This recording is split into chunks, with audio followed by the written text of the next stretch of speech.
Having been in Thailand with his wife since mid-2018, Italian ambassador Lorenzo Galanti talks about his love of traveling in Thailand, which he plans to keep doing until his departure in the middle of next year. My wife and I, we traveled as much as possible to seaside destinations, but also to the north. For example, one place that really made us fall in love with is the Nan province.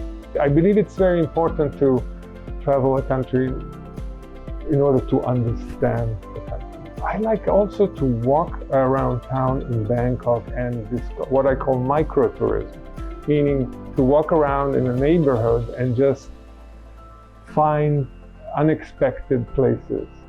The ambassador said, despite coming from different continents, there are several similarities between the peoples.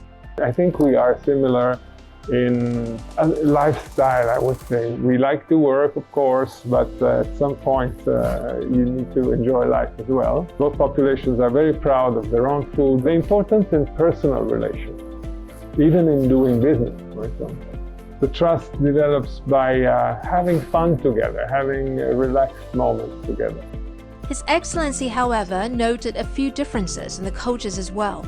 We communicate in a different way. The Thai culture is called a high context culture, meaning that the words you speak, the text you convey, is not all of the message you want to convey. You have to infer a lot of things from the context, whereas Italians are very outspoken. I mean, they will talk a lot and gesticulate and convey a lot of text, and the meaning is very much in the text. With the embassy in Bangkok covering not only Thailand but also Cambodia and Laos, Italy's foreign policy has focused more on the Southeast Asian region in recent years. Cooperation on sustainability and climate change are among the key issues at a regional level between the EU and ASEAN. I think that the strategic balance is shifting towards this region very much.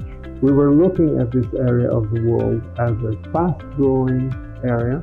Last year, ASEAN endorsed our candidature to become development partner. Now, Thailand is, for example, one of its roles in the ASEAN framework is that of the coordinator for sustainability.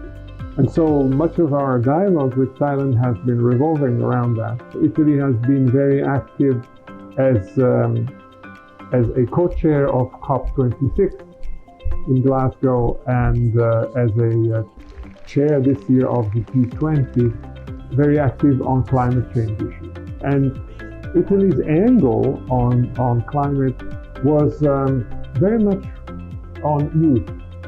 So we hosted in Milan the Youth for Climate event at the end of September.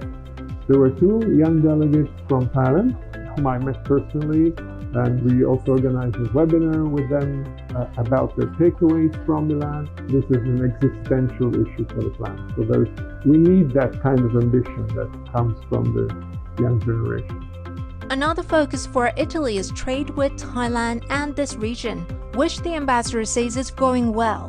Among the main goods being exported from Italy are electronic parts, vehicles, food, and wine. There are many Italian investments in Thailand and vice versa. Trade relations flourishing.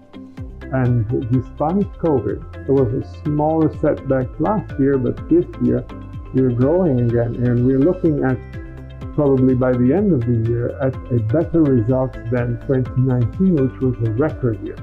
Aside from the popular Italian cuisine, wines, arts and designs, as well as its historical landmarks, the ambassador also highlighted Italy's technology as another important aspect of the country. When we look at the International Space Station orbiting around the world, well, some modules of that station are made in Italy, for example. And of course, well, people think of Lamborghini and Ferrari and Maserati as a great example of design, but the technology that is embedded in those cars is a wonderful expression of what Italy can do best.